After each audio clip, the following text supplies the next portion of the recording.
नया भारत नया कानून। 150 साल के बाद 3 अंग्रेजी कानून खत्म हो गए हैं और 3 नए भारतीय कानून लागू हो गए। इसके एक नहीं अनेक फायदे हैं। सबसे पहला फायदा कि गुलामी की सोच खत्म होगी। पहले उसका नाम था इंडियन पिनल कोड, उसमें इंडिया शब्द था। अब उसका नाम हो गया है भारतीय न्याय संहिता। तो अब भारत आ गया, इंडिया की जगह भारत आ गया।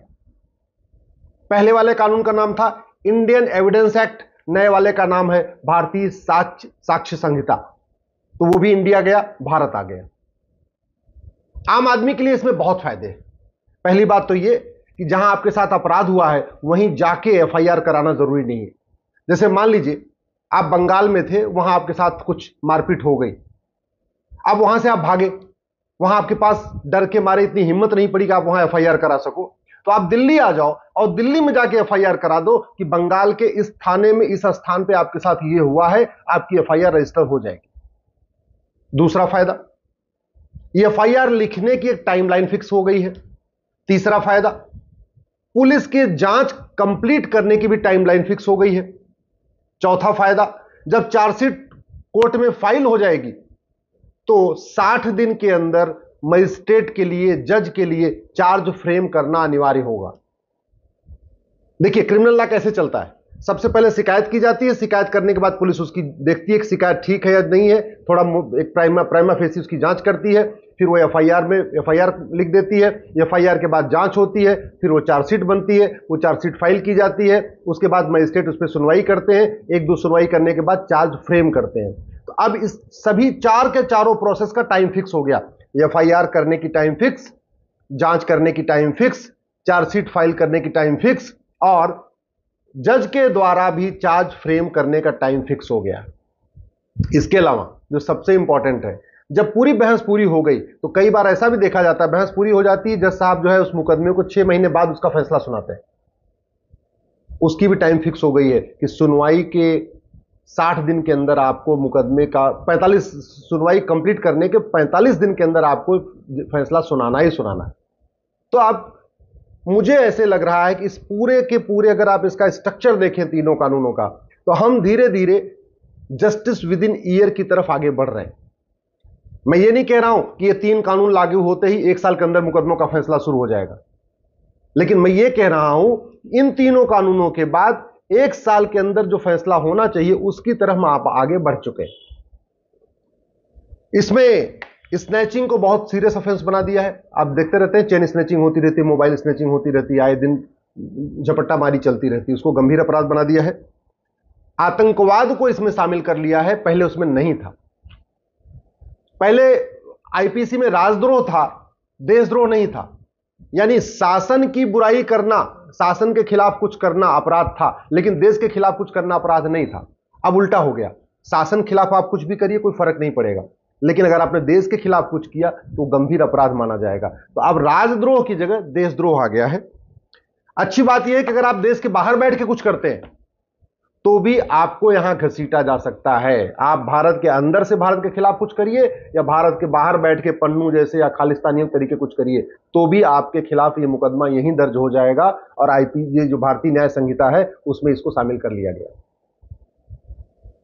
जो भारतीय साक्ष्य संहिता है उसमें इलेक्ट्रॉनिक एविडेंस को भी एविडेंस मान लिया गया। चूंकि जो इंडियन एविडेंस एक्ट था वो 1872 में बना था, अंग्रेजों ने बनाया था, और जब 1872 बनाया था उस समय ना उसमें मोबाइल होता नहीं था, फोन होता नहीं था, व्हाट्सएप चैटिंग होती नहीं थी, टेलीग्राम होता नहीं था, ये सब कुछ होता नहीं था।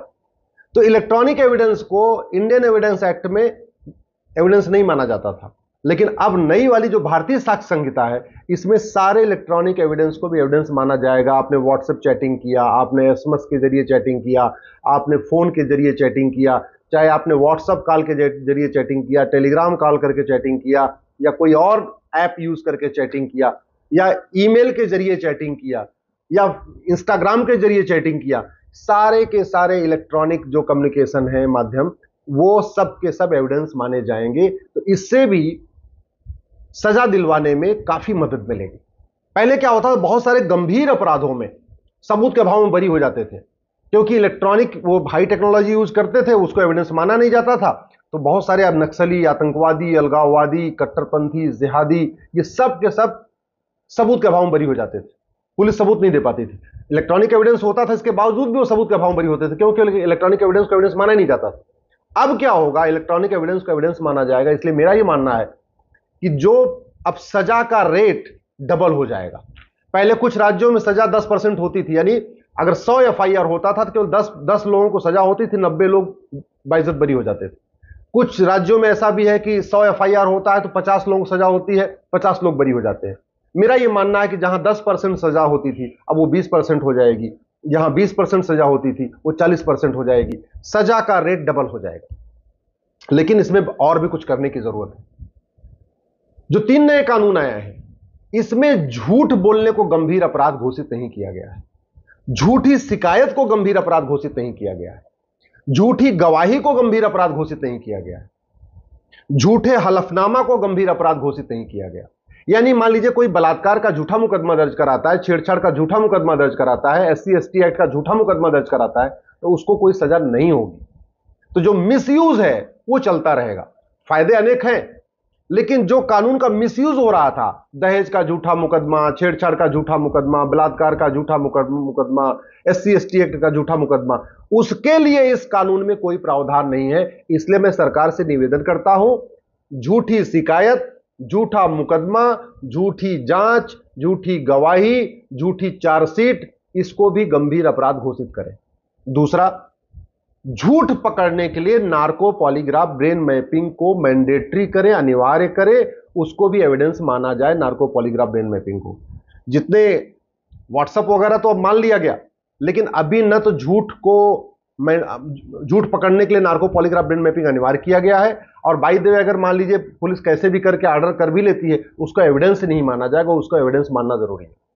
जैसे ही झूठी शिकायत गंभीर अपराध होगी, मैं गारंटी के साथ कहता हूं 50% मुकदमे अपने आप खत्म हो जाएंगे। भाई होता क्या है, वसीयत लोग फर्जी बनवा लेते हैं, विरासत लोग फर्जी बनवा लेते हैं, आधार फर्जी बनवा लेते हैं, राशन कार्ड फर्जी बनवा लेते हैं, वोटर आईडी फर्जी बनवा लेते हैं, फर्जी गवाही देते हैं, होता कुछ नहीं है।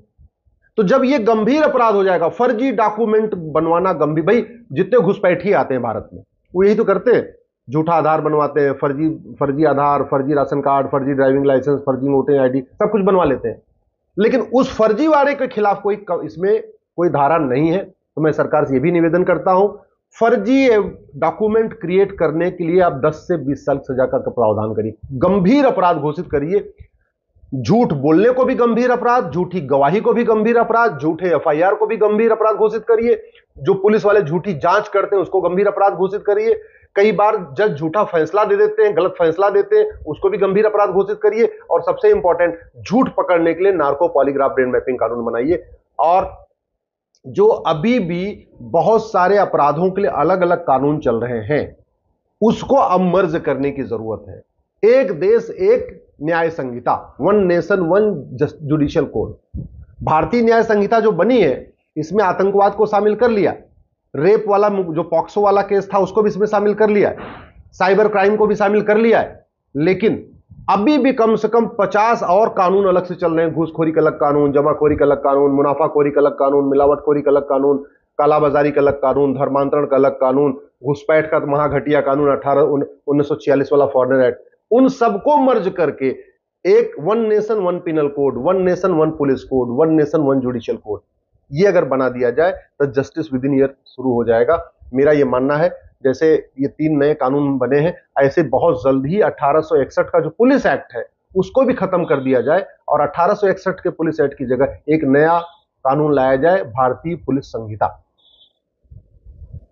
अच्छा, लफ्ज जिहाद इसमें आ गया है, ये बड़ी अच्छी बात है कि लफ्ज जिहाद की जो धारा इसमें आ गई है। इसलिए राज्यों पे डिपेंड होने की जरूरत नहीं है, लफ्ज जिहाद पूरे देश में एक अपराध हो चुका है।